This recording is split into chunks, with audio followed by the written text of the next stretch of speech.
queridos irmãos, bem-vindos a mais uma oportunidade de estudo da Palavra e mais uma vez, aproveitando o recurso da nossa revista, vamos dar continuidade àquilo que já começámos há algumas semanas atrás, nos nossos cultos de quarta-feira, a ter no processo de estudo bíblico o recurso da nossa revista de escola dominical, enquanto estamos nesta situação de não podermos ter dominicalmente as nossas classes de escola dominical a funcionar.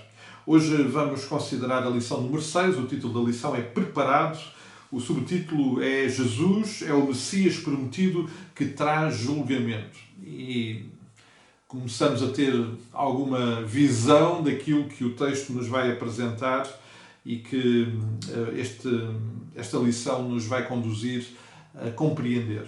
Eu queria convidar os irmãos, e na expectativa que os irmãos já tenham tido a oportunidade de ler o texto, mas vamos ler novamente o texto e vou fazer mais uma vez, como já fiz anteriormente, usando a tradução do livro A Bíblia para Hoje, que nos dá uma visão em linguagem mais atualizada deste texto de Lucas capítulo 3.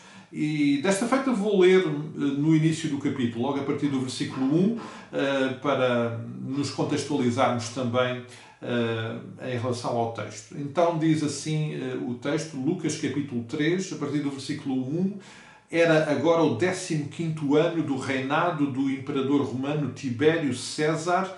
Pôncio Pilatos era o governador da Judeia e Herodes governava a Galileia. Filipe, seu irmão, governava a Itureia e Traconites. Lisânias governava a Albilínia. Anás e Caifás eram os sumos sacerdotes judaicos. Nesse tempo veio uma mensagem de Deus a João, filho de Zacarias, enquanto vivia no deserto. João andou de terra em ambas as margens do Jordão a pregar que as pessoas deviam batizar-se como sinal de se terem arrependido dos seus pecados, a fim de serem perdoadas. João era, como tinha dito o profeta Isaías nas Escrituras, a voz gritando no deserto: façam um caminho para o Senhor, façam-lhe um caminho direito, todos os vales se encherão e todos os montes e colinas serão abaixados. As veredas tortuosas serão endireitadas e os caminhos duros tornar-se-ão suaves e toda a raça humana verá a salvação de Deus. Era assim que João pregava às multidões que vinham batizar-se. Raça de víboras, quem vos avisou para fugir do julgamento de Deus que há de vir? Têm de provar que abandonaram o pecado praticando obras que mostram arrependimento. E não comecem a dizer que estão em segurança por descenderem de Abraão. Isso não basta, pois digo-vos que até destas pedras do deserto Deus pode fazer nascer filhos de Abraão. O machado do seu julgamento está suspenso sobre as vossas vidas, prestes a cortar as raízes e a derrubar-vos. Sim, toda a árvore que não dá bom fruto será abatida e lançada no fogo. E a multidão perguntava: que deveremos fazer ou que devemos fazer? Se alguém tiver 2 casacos, dê um aos pobres. Quem tiver comida de sobra, dê a quem tem fome. E até os cobradores de impostos, conhecidos pela sua falta de escrúpulos, vinham para ser batizados e perguntavam: o que devemos fazer? Sejam honestos, não cobrando mais impostos do que é exigido. E nós, perguntavam uns soldados, como faremos? E João respondia: não devem tirar dinheiro com ameaças ou pela força, nem acusar ninguém que sabem estar inocente. Contentem-se com o vosso soldo.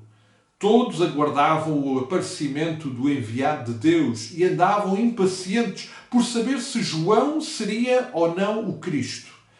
A essa resposta respondeu João: eu batizo apenas com água, mas em breve virá alguém muito maior do que eu e de quem não sou digno sequer de lhe descalçar as sandálias. Ele vos batizará com o Espírito Santo e com fogo. Na sua mão tem a pá e limpará a eira, arrecadará o grão no celeiro, mas queimará a palha com fogo que jamais se apaga. Ao pronunciar estas boas novas ao povo, João fazia muitos avisos deste género. Amados, avisos. Avisos são muito importantes para a nossa vida. A revista A revista começa por descrever um acontecimento que remonta e que nos remete para o lançamento do vai-vém espacial de Challenger. E diz aqui que lá em 1986, Bob e Belling e outros engenheiros ou outros colegas avisaram um dos engenheiros do vai-vém que havia um problema de sobreaquecimento. E a verdade é que estes avisos não foram tidos em conta e, como bem sabemos, houve um acidente no lançamento do vai-vém espacial Challenger que vitimou todos os ocupantes que se preparavam para aquela viagem espacial. Quando pensava neste episódio, veio à minha memória também a história do Titanic. E a verdade é que naquela viagem inaugural do Titanic, muitos foram os avisos de outros barcos que havia um perigo iminente com a existência de grandes icebergs naquela zona do mar. E esses avisos não foram tidos em conta pelo comandante. De alguma forma, ele tomou a iniciativa de desviar um pouco a rota, mas, por exemplo, ele não baixou a velocidade do Titanic, o que poderia ter evitado danos maiores naqueles choques. Mas, de facto, eles não tiveram em conta muitos dos avisos, e foram bastantes os avisos dos barcos naquela região que davam conta daquele perigo iminente. Os avisos são muito importantes. Antes mesmo de continuarmos a considerar o texto da palavra, vamos à página 49, onde nós encontramos a doutrina básica para a lição de hoje. Eu peço desculpa pelo ruído de fundo que dificulta um pouco aqui a nossa gravação, mas não consigo evitar este facto. Então, na página 49, a doutrina básica para a nossa lição de hoje é arrependimento. E esta é uma importante palavra do Evangelho. A primeira palavra do Evangelho, de facto, é arrependimento. Arrependimento. Considerando o texto de hoje e sabendo que ele tem como figura central João Batista, eu queria vos dizer que tenho uma admiração enorme por João Batista. Nós não temos tanta informação assim sobre João Batista, não é das pessoas sobre quem sabemos mais, mas eu de facto fico impressionado com a história, com o testemunho e com a experiência deste servo de Deus. Como sabem, a sua vida foi profetizada muito tempo antes sobre a sua vinda e sobre a sua intervenção. Mas, de facto, é no início do livro de Lucas que nós começamos a ter mais informação, quando Deus, através de um anjo, fala com Zacarias, seu pai, e lhe anuncia o nascimento de um filho. A um casal idoso, já avançado na idade, a uma mulher estéril, mas é Zacarias que Deus diz que vai nascer um filho, João Batista, e que ele vai realmente ter um papel importantíssimo na história da redenção. Lá em Lucas capítulo 1 e no versículo 17, o anjo diz a Zacarias que irá diante do Senhor no espírito e poder de Elias para reconduzir o coração dos pais aos filhos e os rebeldes à prudência dos justos, a fim de constituir um povo preparado para o Senhor. Naquela oração de louvor de Zacarias, lá ainda no capítulo 1, já mais à frente, no versículo 76, Zacarias chega a pronunciar que João Batista é um profeta do Altíssimo. Um profeta do Altíssimo. A última referência que nós temos sobre a vida de João Batista, antes desta descrição que agora temos hoje no capítulo 3, encontra-se no último versículo do capítulo 1 de Lucas, e que diz sobre João Batista: o menino crescia e se fortalecia em espírito, e viveu nos desertos até ao dia em que havia de se manifestar a Israel. Esse dia está então descrito no início do capítulo 3, quando então Deus fala com João Batista para lhe dar início à sua intervenção. É interessante e só referir que não temos mais informação sobre Zacarias e Isabel, provavelmente pelo avançado da idade, eles terão morrido cedo em relação à vida de João Batista. Alguns comentaristas chegam a considerar que essa terá também sido uma das razões pelas quais João Batista não dá sequência ao ministério sacerdotal de Zacarias, mas, conforme estava anunciado, e Mateus descreve isso de uma forma particular lá no capítulo 3 e no versículo 4, ele vivia então no deserto, vestia-se de pele de camelos e alimentava-se de gafanhotos e mel silvestre. Esta é a descrição que nós temos da vida de João Batista. Não é muito difícil, amados, de compreender que João Batista, de facto, vive num ambiente de exclusão da sociedade da altura. Quer da sociedade civil, quer também da própria estrutura religiosa. E eu queria, neste ponto, fazer a primeira referência e a primeira chamada de atenção para esta realidade. João Batista é, de facto, um tipo de pregador que, se fosse nos nossos dias, com toda a certeza e muito provavelmente não teria sido tido em conta também. Ele é, de facto, do ponto de vista da credibilidade de um pregador, um homem sem crédito. Ninguém sabia de onde ele vinha, ele não tinha background de formação. De facto, João Batista é um homem que está exclusivamente focado na sua relação com Deus, e imaginamos que o seu percurso de vida lá no deserto terá sido um tempo de muita intimidade e proximidade com Deus, e é um pregador que está completamente e absolutamente comprometido com a sua mensagem. Daí, provavelmente, também a dureza das suas palavras. Mas a verdade é que nós encontramos aqui João Batista como um pregador muito pouco provável, e do ponto de vista da sua credibilidade, alguém que, se fosse nos nossos dias, muito provavelmente ninguém daria ouvidos. Mas vamos então aos versículos que a nossa lição compreende e separa para a nossa reflexão. A primeira secção do estudo da nossa revista, lá na página 49, tem como subtítulo o aviso. O aviso. E, amados, os avisos são sempre mensagens difíceis de entregar e de receber. Qual de nós já não foi avisado para uma determinada situação e que tantas vezes ignoramos e insistimos nas nossas ideias e nos nossos propósitos?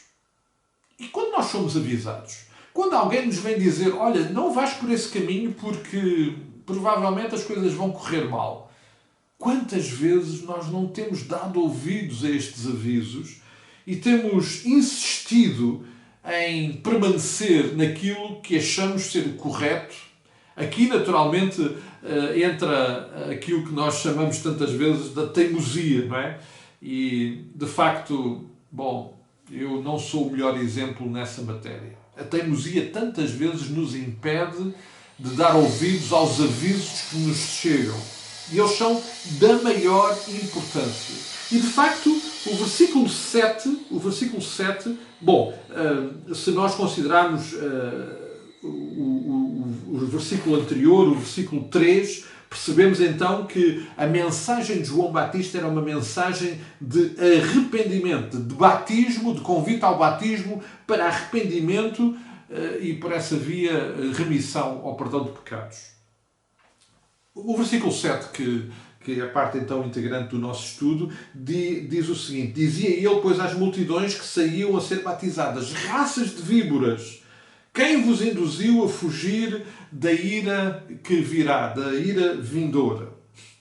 De facto, João Batista é muito duro e ele está particularmente a dirigir-se, neste caso, aos religiosos. Mas é interessante para já, meus queridos, perceber que estes religiosos, aparentemente, e segundo a descrição do texto, estavam-se a aproximar de João Batista para serem batizados, mas ouvem de João Batista uma exortação e uma rejeição no que diz respeito à sua integridade espiritual. E, de facto, o discurso é muito duro. É um discurso muito duro. Mas, só lembrar que, por exemplo, se nos remetermos ao texto de Mateus, capítulo 23 e versículo 33, vemos exatamente a mesma expressão de Jesus para o mesmo grupo de líderes religiosos, também identificá-los como víboras. E, obviamente, aqui há uma acusação de falsidade, de engano. As víboras estão sempre muito ligadas a esse conceito. Aliás, está presente logo no Jardim do Éden, quando aquela serpente vem ardilosamente trazer a tentação e o desvio no coração de Adão e Eva. A pergunta de João Batista é de facto desconcertante. Quem é que vos terá ensinado ou conduzido a fugirem da justiça ou da ira que está para vir sobre vós? E aquilo que está subentendido nesta expressão de João Batista é que estes religiosos judaicos estavam a vir a ter com João Batista para o batismo exclusivamente para salvaguardarem a sua condição. Mas o versículo 8 é da maior importância. Mais do que a acusação, que é muito importante e significativa, o versículo 8 é a descrição daquilo que precisa de acontecer não só com os religiosos judaicos, mas com todas as pessoas. Arrependimento. Um arrependimento que, segundo as palavras de João Batista, deve ter frutos, manifestações desse arrependimento.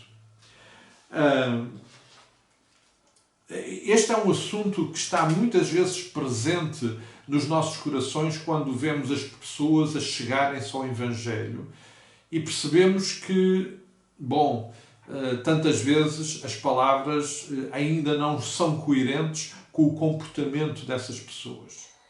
É verdade que esta situação e este conceito levado ao extremo muitas vezes tem levado a que muitas pessoas desconfiem e até rejeitem a declaração e a confissão de Jesus Cristo como Salvador e condicionam esse processo pelo facto de não haver manifestações visíveis desse arrependimento. Mas a verdade é que João Batista aqui diz que deve haver frutos, deve haver frutos desse arrependimento, manifestações claras desse arrependimento.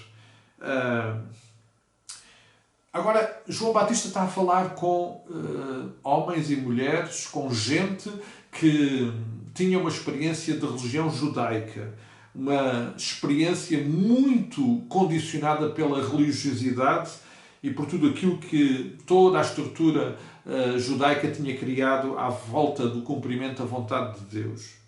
E é por isso que João Batista, nesta exortação, diz: vocês não comecem a desculpar-se dizendo que são filhos de Abraão, que são judeus, porque isso não resolve o vosso problema. De facto, os judeus refugiavam-se nesta realidade, que eram filhos de Abraão e, portanto, essa condição haveria de lhes garantir um estatuto diferente dos outros. Mas João Batista aqui é muito claro em dizer que isso não podia, em momento nenhum, servir de desculpa ou de razão. Aliás, isto é tão real que João Batista diz: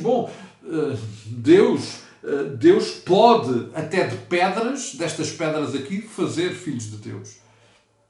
E nós não nos esquecemos que Abraão, de facto, na sua experiência, e Paulo lembra isso lá em Romanos capítulo 4, o próprio Abraão teve que ter uma experiência de arrependimento, de fé e de arrependimento. E foi isso que lhe foi imputado por justiça. Não foi só por Deus ter separado e chamado Abraão para uma missão. Não. Abraão também teve essa experiência de fé, e foi isso que lhe garantiu o acesso à afinidade e à proximidade com Deus. O que ele queria de facto dizer, e aqui remetemos-nos ao texto da revista, é que a linhagem judaica não poderia ser, em momento nenhum, garantia de uma fé verdadeira. E esta, obviamente, não foi uma mensagem agradável e aceitável para os judeus. e que alguns deles, se calhar, tinham-se deslocado e andado tanto para ir ter com João Batista. Mas é aqui que estes avisos se tornam inconvenientes e tantas vezes rejeitados por aqueles que os ouvem. Mas João Batista continua e no versículo 9, então ele faz um aviso ainda mais assustador. Ele diz de uma forma clara, ele diz que o machado está posto à raiz de Israel. Ou seja, o momento do julgamento está iminente e está próximo.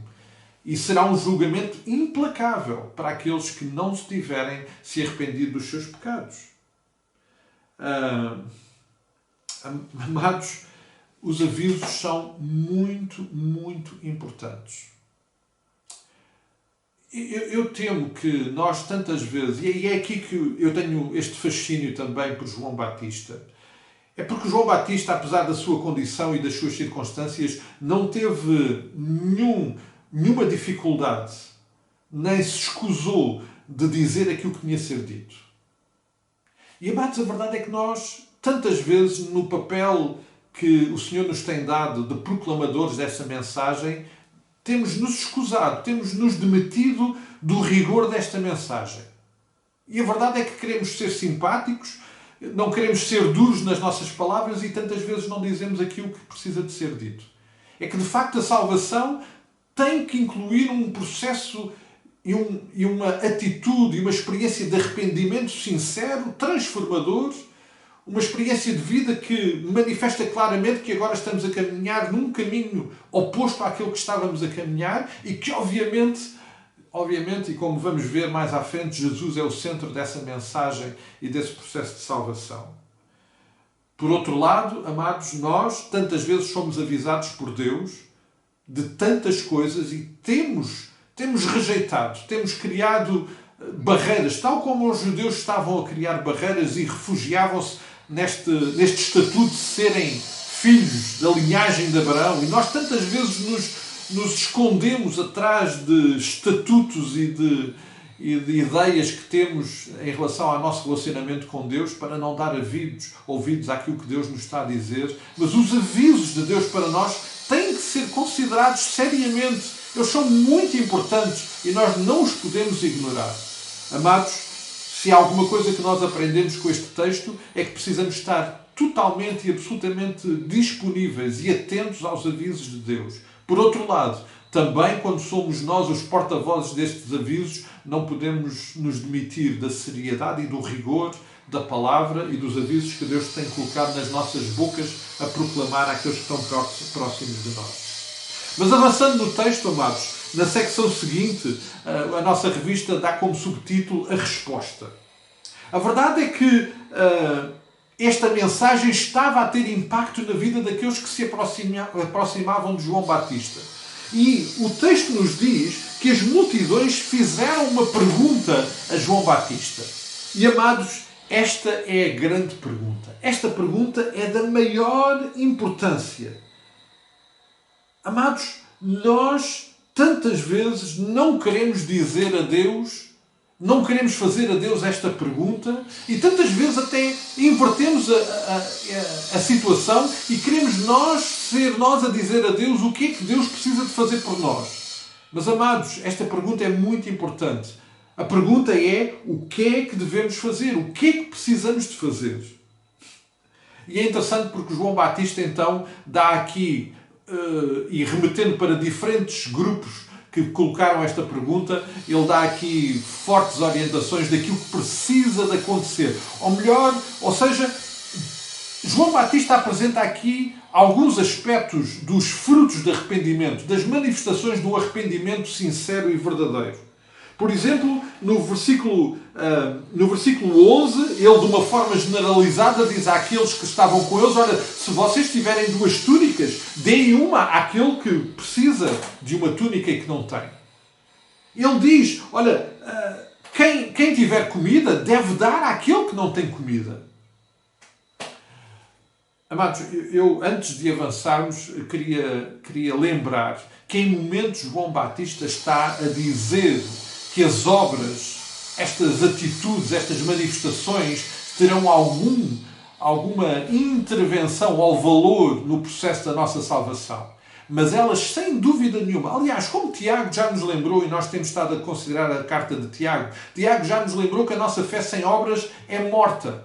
Ou seja, um arrependimento sem manifestações práticas desse arrependimento não tem valor. E é isso que João Batista está aqui a dizer. Um arrependimento que de facto é autêntico e verdadeiro tem, por exemplo, estas manifestações. Mas depois é interessante porque no versículo 12 os publicanos, e nós bem sabemos como os publicanos eram tão mal vistos. Aliás, a nossa revista até tem aí uma referência que lembra que os publicanos, os cobradores de impostos, eram tão mal vistos pela sociedade que nos tribunais nem eram aceitos os seus testemunhos, porque eles eram considerados realmente pessoas desonestas. Mas aos publicanos, ele também diz uma coisa. Como é que eles haveriam de manifestar esse arrependimento? Por exemplo, sendo honestos e não cobrando mais do que aquilo que deviam cobrar. Ou seja, uma integridade e uma honestidade evidente e manifesta no exercício do seu trabalho. Mas ele depois avança mais e depois a seguir estão os soldados que também perguntam. E aqui estes soldados, obviamente, eram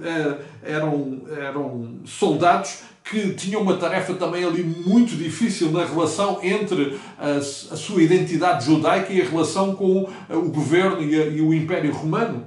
E ele aos soldados diz então que, bom, vocês não cobrem mais do que está estipulado. No versículo 14 ele diz: a ninguém maltrateis e não deem denúncias falsas. E depois diz, olha, contentem-se com o vosso salário, tudo indicando que eles usavam do seu poder para retirar recursos de outras pessoas. Então ele aqui diz a estes soldados que eles precisam de ter uma atitude de dignidade, precisam de ser verdadeiros, portanto não mentirem, e precisam de ser humildes. Amados, é interessante como João Batista deixa aqui de uma forma muito prática e evidente aquilo que precisam de ser, entre muitas outras manifestações de um arrependimento verdadeiro e autêntico. Mas avançando no nosso texto, amados, a partir do versículo 15, e a nossa revista aqui dá como subtítulo a separação. Aqui, a partir destes versículos, de facto, começa uma descrição muito interessante a respeito de João Batista. Como sabemos, e aliás o versículo 15 refere isso, havia uma expectativa da parte do povo de Israel da vinda e da chegada do Messias, do Cristo. E eu imagino a tensão que haveria naquela época e naquela circunstância em relação a essa expectativa da chegada. E por isso o povo, olhando para a mensagem, para o ensino e para a intervenção de João Batista, começou a questionar se seria ele então o Messias, o Cristo, aquele que havia de vir. Este é outro aspecto que sempre me impressionou na pessoa de João Batista. É que João Batista teve todas as condições para cometer o erro de não saber ficar e assumir o seu papel e o seu lugar.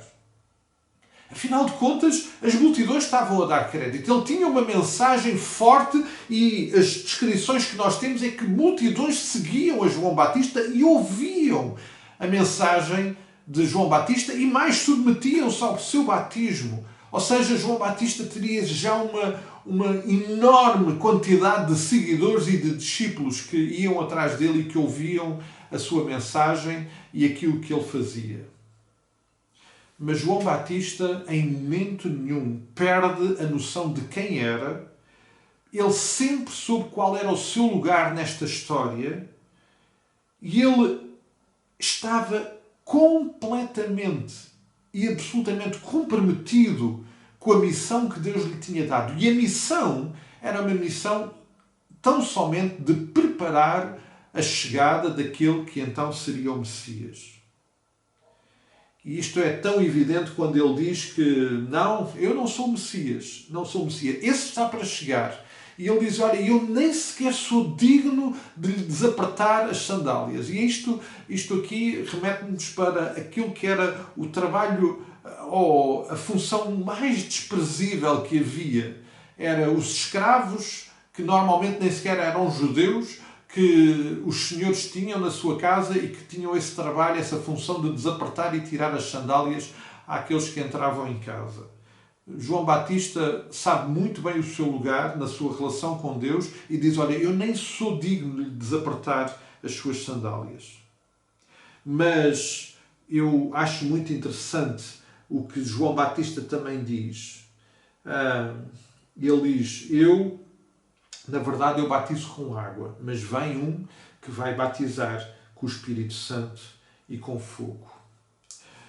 E, amados, quando eu estava a olhar, a revisitar este texto, esta imagem tornou-se muito claro na minha mente.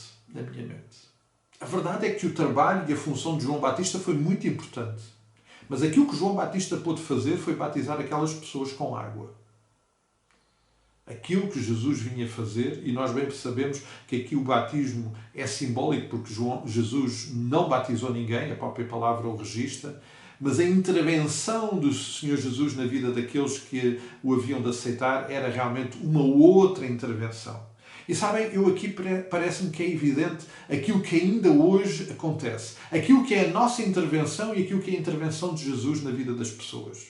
Nós podemos batizar todas as pessoas com água, mas vai ser sempre também o Senhor Jesus Cristo que vai transformar vidas. E a presença e a ação do Espírito Santo, a intervenção e a entrada do Espírito Santo na vida de alguém vai ser sempre, não através da água que nós possamos usar para batizar alguém, mas sim pela intervenção do Senhor Jesus Cristo. Para mim é muito evidente que João Batista nos deixa aqui uma lição muito importante. Nós temos uma participação na missão, mas o limite da nossa intervenção é até aquelas águas. E aquelas águas, de facto, não resolvem o problema de ninguém, mas sim Cristo. Cristo que opera uma transformação na vida daqueles que quer resgatar, que quer salvar, que quer trazer para a sua família, para o grupo e o conjunto dos filhos de Deus. Por isso, amados, aqui fica muito evidente também que nós precisamos de não esquecer o nosso lugar, como João Batista não esqueceu, e nós não somos dignos sequer de descalçar e desapertar as sandálias do Senhor Jesus Cristo. Mas ainda assim o Senhor nos tem dado uma função neste processo, que tal como a de João Batista se limitava a batizar com água. Mas ao Senhor Jesus, a Ele sim, é dada toda a responsabilidade e todo o poder e toda a autoridade de fazer aquilo que nós não podemos fazer e que só Ele mesmo pode fazer. Mas, amados, terminar ainda olhando para o texto e percebendo que o Senhor Jesus Cristo, na descrição que João Batista faz, vem ainda e realçar mais uma vez um papel absolutamente importante. O versículo 17 diz: à sua pá ele a tem na mão para limpar completamente a sua eira e recolher o trigo no celeiro, porém queimará a palha em fogo inextinguível. Amados, este é um assunto, mais uma vez, um aviso muito, muito sério. Um aviso que nós não podemos ignorar. Todos nós. Este é o aviso de que há realmente julgamento. E, amados, para nós que já temos uma experiência com Cristo, nós podemos olhar para este texto e pensar: bom, mas isto, eu já estou salvo. Este já não é um assunto para mim. Eu já sou daqueles que o Senhor vai recolher no seu celeiro. Amados, mas nós temos uma responsabilidade com aqueles que ainda não são. E por isso temos que assumir a responsabilidade de levar esta mensagem, este aviso àqueles que ainda não são. Aqueles que, à luz deste texto, ainda são de palha e que, se não acontecer nada, vão ser queimados no fogo eterno. Amados, nós não podemos ignorar a importância destas palavras. São palavras duras, mas a verdade é que nós temos que as considerar muito seriamente. Primeiramente para nós, e na expectativa que todos nós já tenhamos tomado esta decisão de, ao ouvirmos e ao recebermos esta mensagem, temos passado por um processo de arrependimento aos pés de Cristo e, através da sua intervenção na cruz, receber o perdão que só Ele nos pode dar, a justificação e a redenção que Ele só nos pode dar. E assim sermos parte da sua colheita. Mas este privilégio vem, como sempre, e traz consigo também uma responsabilidade. E a responsabilidade que nós temos é de proclamar, sermos proclamadores desta verdade. E não podemos, amados, estes avisos são por demais importantes, não podemos baixar, nem podemos deixar de ser sérios e comprometidos e rigorosos na partilha destes avisos. Esta é uma realidade, amados, que vai acontecer. É que todos aqueles que não se arrependerem, todos aqueles que arranjarem desculpas, tal como João Batista denunciou nos judeus, todos aqueles que se refugiarem em tudo aquilo que não seja de facto um arrependimento sério e uma experiência de fé aos pés de Cristo, serão, como diz o texto, palha que será queimada no fogo eterno. E isto não nos pode deixar descansados nem indiferentes. Amados, este texto e o exemplo de João Batista, que mais uma vez nos é lembrado hoje, é por demais importante. Eu queria só terminar também na página 54 da nossa revista, irmos àquilo que são as aplicações à vida. Amados, não esquecendo a doutrina básica, arrependimento. Arrependimento é a primeira palavra do Evangelho. Amados, nós não podemos proclamar um Evangelho, o amor, as boas novas de Jesus Cristo, se não proclamarmos esta mensagem de arrependimento. Quem vai para o céu não é porque Jesus Cristo é uma pessoa que as pessoas falam muito e que reconhecem como importante. Vão para o céu aqueles que verdadeiramente se arrependem e que são restaurados na sua vida através de Jesus Cristo. E por isso não podemos perder, em momento nenhum, a centralidade da mensagem do arrependimento quando partilhamos as boas novas. Mas as aplicações à vida propostas pela nossa revista são as seguintes. O julgamento é o destino daqueles que vivem em desobediência para com Deus às suas leis. Esta afirmação, amados, como eu estava há pouco a dizer, não nos pode deixar indiferentes nem em paz. Uma outra aplicação à vida. A prova do arrependimento é uma vida correta e piedosa. Amados, arrependimento é uma volta de 180 graus na nossa vida. Nós estamos a caminhar num sentido e após esta experiência de arrependimento temos de estar a caminhar noutro sentido. Agora, no sentido que o Senhor coloca nas nossas vidas e à nossa frente. E isso tem que ser evidente. Não somos mais as mesmas pessoas, não pensamos mais da mesma forma, não falamos mais da mesma maneira, não fazemos mais as mesmas coisas. Agora somos novas criaturas. Isto tem que ser evidente. E este fruto, estas manifestações do arrependimento têm que ser algo verdadeiramente evidente nas nossas vidas. Porque de outra forma, tal como o Tiago já nos exortou também, então a nossa fé é morta e ineficaz. E finalmente, o destino eterno de cada um é ditado pela sua resposta a Jesus. Aquela pergunta, o que é que devemos fazer? É uma pergunta que eu espero que nós consigamos despertar no coração daqueles que ainda não aceitaram, que ainda não tiveram uma experiência de nova vida em Cristo. E esta é uma realidade muito importante para hoje, para a vida daqueles que estão à nossa volta e que estão próximos de nós. É porque é nesta vida a resposta que vamos dar à proclamação desta mensagem que vai determinar a eternidade. Para aqueles de nós que já o fizemos, louvor e graças sejam dadas a Deus por isso, por essa bênção que nós temos, já podemos ter respondido positivamente através de uma experiência de fé e arrependimento ao amor de Jesus Cristo. Mas não podemos esquecer que aqueles que ainda não o fizeram precisam de o fazer nesta vida. Nesta vida. E por isso a experiência e o compromisso que João Batista revela na sua vida e que este texto aqui nos deixa tão presentes, tem necessariamente que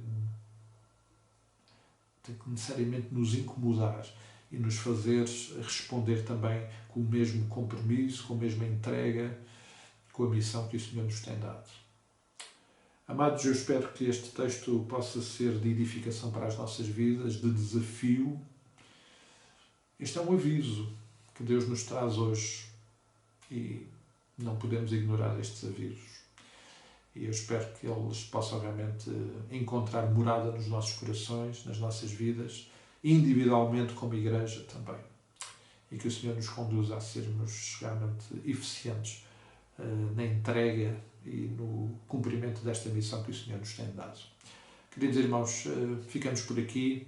Um forte abraço. Se tiverem algum comentário, alguma partilha, não deixem de o fazer. Podem o fazer para aqueles que usam o grupo do WhatsApp, através do WhatsApp. Se quiserem telefonar, mandar um e-mail, por favor, não deixem de o fazer. Algum contributo que possa ser útil também para a nossa reflexão, partilhem. E então ficamos por aqui hoje, desejando então a todos um grande abraço e que o Senhor nos continue a abençoar e a guardar e continuamos comprometidos em oração uns pelos outros e que em todas as coisas o Senhor seja glorificado nas nossas vidas e que a sua intervenção possa realmente ser restauradora. E que esta é a nossa oração também. Então um forte abraço, que Deus nos abençoe e até amanhã, se o Senhor assim o permitir.